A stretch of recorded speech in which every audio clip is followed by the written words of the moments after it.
સાબરકાંઠા જિલ્લાના વડાલી પોલીસે 2 ઈસમોને દેશી બનાવટની બંદૂકો સાથે ઝડપી પાડ્યા. સાબરકાંઠા જિલ્લામાં આગામી જિલ્લા પંચાયત તથા તાલુકા પંચાયત અને નગરપાલિકાની ચૂંટણી આવતી હોય, કોઈ ગેરકાયદેસર પ્રવૃત્તિ અટકાવવા કામગીરી કરવા સૂચના આપેલ હોય, જે આધારે વડાલી પોલીસ સ્ટેશનના પીઆઈ ડી.આર. પઠેરિયા તથા તેમની ટીમના માણસો કાર્યરત હતા.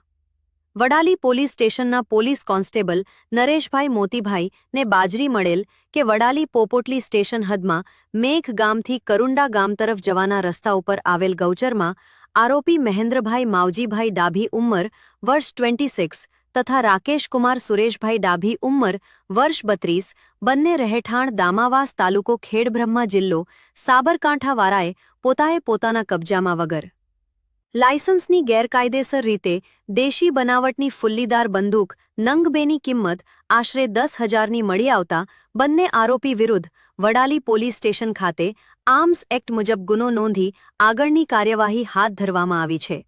એડિટર ચંદ્રશેખર ભાવસાર, ખેડબ્રહ્મા.